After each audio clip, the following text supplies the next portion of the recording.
You're still watching Newsday here on Arise News. Now, residents of the Niger Delta have raised concerns over the degradation of the environment as a result of burning of seized crude oil and refineries from the government task force. They say the government's response to oil theft and illegal bush refineries in the Niger Delta is worsening the environmental degradation in the region and putting many of them out of business.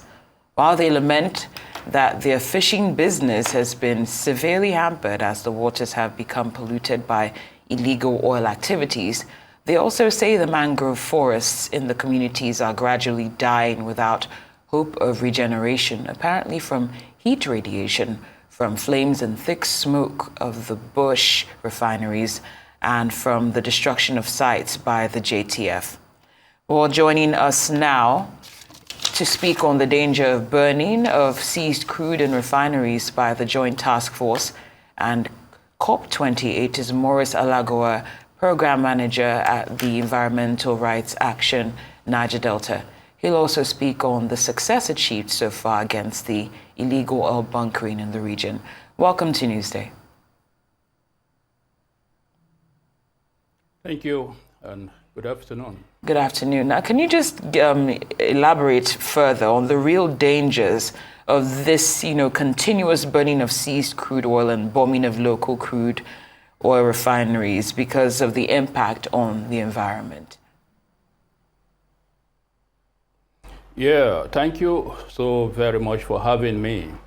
As a matter of fact, when genuine oil spills occur as a result of operational failure, equipment failure, or the usual third-party interference or sabotage, as it's normally called, the impact of such oil spreading in the environment, whether it is on the marine ecosystem or on the land, the same impact is what we get when seized vessels are set ablaze, when trucks are set ablaze, and when tankers are also burst by the security agencies.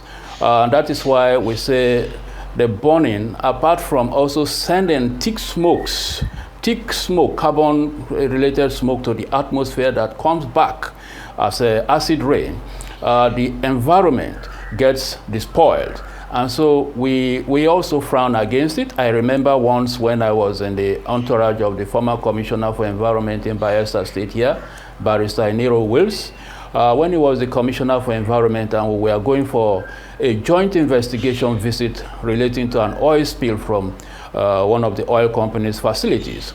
We sighted thick column of smoke from far.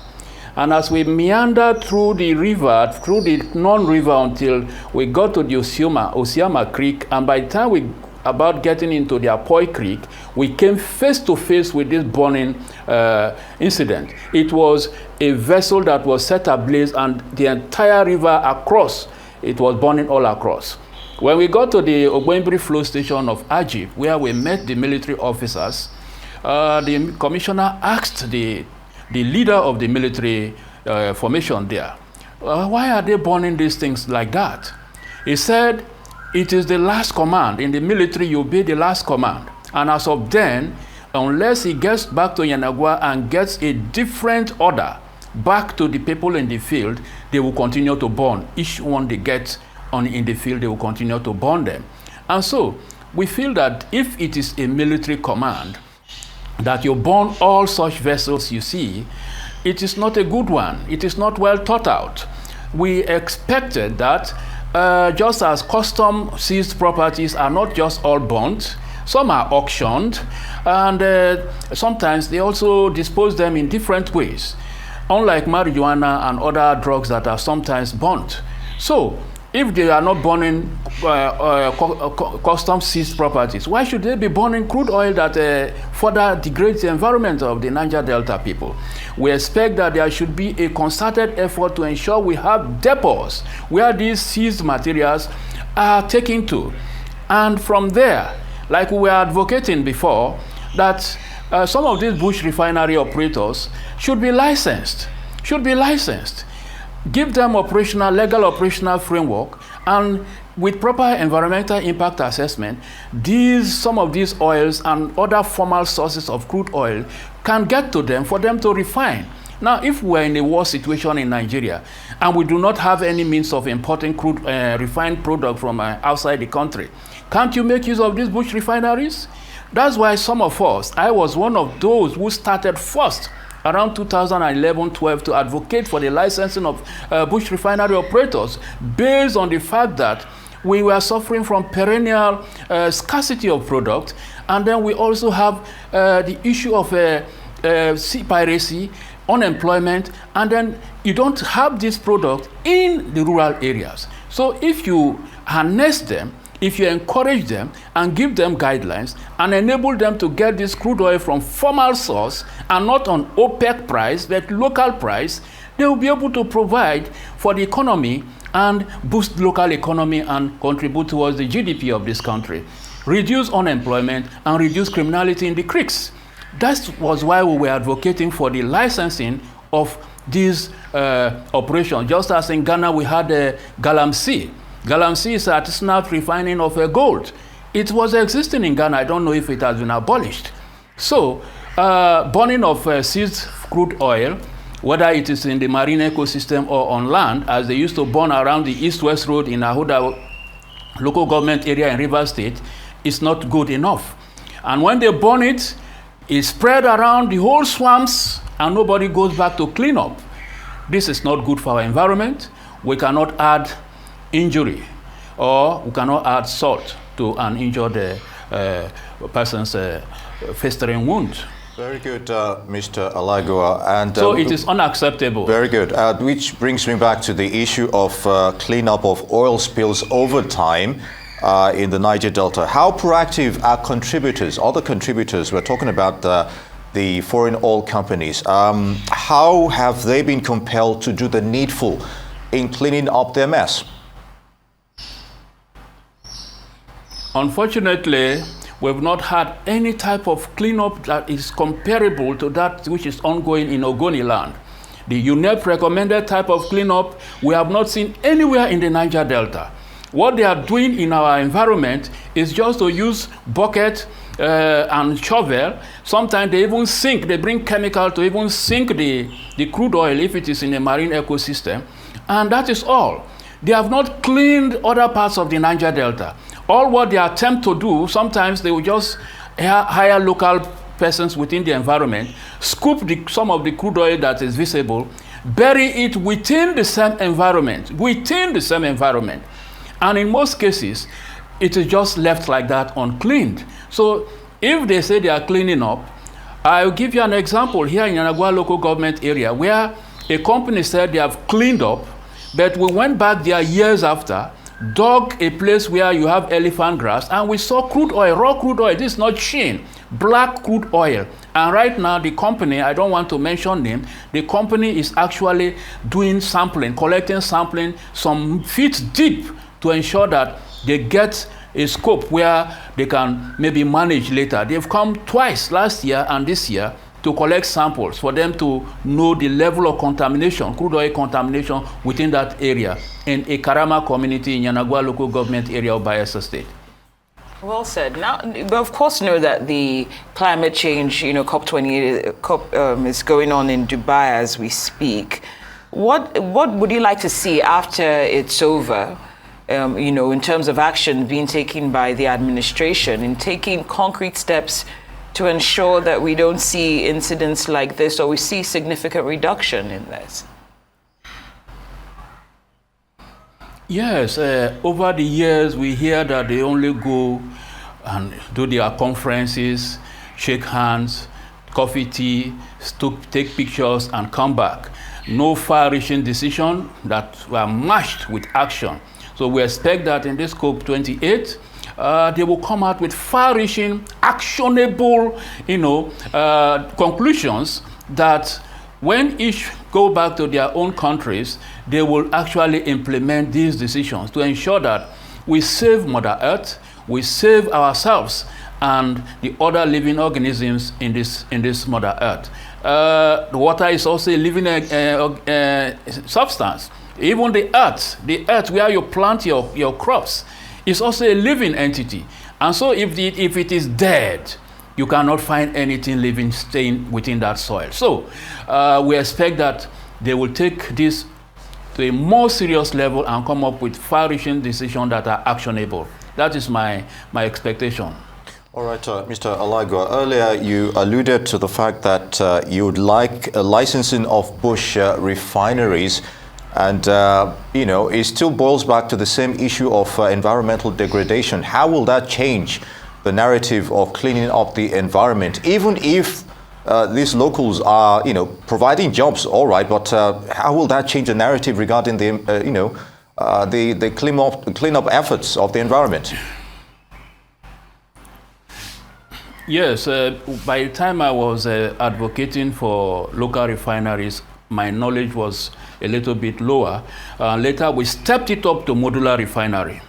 And in 2017, February, when former Vice President toured the Niger Delta, the wake of the Niger Delta Avengers, he made very far-reaching statements in all the states that he visited. Even in Bayelsa State here, I was privileged to be one of those who made presentation with former IYC President, Engineer Odeng Seradri.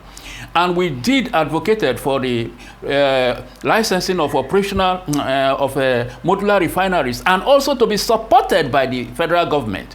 And the Vice President, then acting president, of course, he made the statement that these communities in oil-producing areas will become hubs of petrochemical, and that the federal government and the oil companies are already strategizing to see how they mop up these guys and put them into a kind of cooperative for them to come up with this modular refinery strategy. He said it in Delta State, in Bayelsa State, in Rivers State, in Abia, and other states. And I also have his statement, the statement he made then. But I was just thinking then, I say, with all this far-reaching statement, this big statement, if the federal government reneged, would I ever have confidence in the federal government anymore? Unfortunately, sadly, they reneged.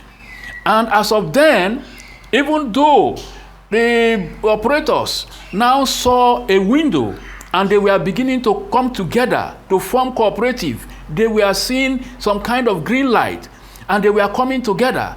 But all of a sudden, their hope was dashed. That was when they rushed back to the field and started this very damaging, environmentally damaging operation that is ongoing. I say damaging in the sense that, yes, a lot of them are dying. Even just within this past week, I heard of some that have died from my own locality, my own environment. And we've heard of hundreds that died not too long ago. Then you talk about the environment is seriously impacted. Again, in terms of revenue, both the federal, state, and local governments are losing revenues. Don't forget, before the amnesty, crude oil production that was around 2-point-something million came down to 1.4 or 1.2. And immediately, amnesty was accepted by the Niger Delta youths. Crude oil production went up. It rose up to 2 billion and over. That is how, soon after Tantita and other agencies, private concerns were given this NNPC contract, we saw what Tantita did. And as we speak now, the crude oil production is soaring again. It's soaring again. And that is we should give credit to these security outfits, private security outfits. Tantita in particular, they are doing a great job. And yes, we need to give them a pat on the back. But it's not easy. Criticism here and there. There was a time my own community was attacked, not too long ago, before the governorship election in Bayelsa State. And I was thinking, maybe because the head of Tantita is from the opposition, I was thinking maybe they are attacking the community because of that. But I later discovered, I later heard that right in my community, right behind the community, not even in the bush, right behind in the community that they were operating this Bofire, this bush refinery. Even just within this week, about 3 days ago, I learned operation was ongoing and there was a heavy explosion. Somebody ran out, engulfed in a fire, in a flame, thick flame, run out with a fire. You see, so this is something I never expected. I never knew such a thing was happening around my own environment. But what do you do? Without operation groups like Tantita, this wouldn't have even come to my knowledge. So Tantita is actually policing and doing the needful to ensure that they go after them. Now they cannot operate in the bush. That's why they are even bringing it very close to community to endanger whole community and to spoil, to tarnish the name of communities, which is very, very unacceptable. But again, I wish to advise Tantita, when you know such a thing, go straight to the culprits, go after them. And we should not hear things like community persons are being attacked here and there. We should identify the culprits and go after them, and if possible, get them prosecuted. But again, as I speak against my own people now because of the dangerous nature of what they are doing, I know I will be attacked somehow, because some will say, they are doing some in solid mineral prone areas in the north. Nobody is attacking them. Nobody is talking anything. Yes, what is good for the goose is good for the gander. So as you are also dealing with our people here in the name of illegality, we should also deal with those who are mining gold and other solid minerals in the north, which are also illegal. If those ones are not illegal, terming ours illegal becomes a double standard for me. So what is good for the goose is good for the gander.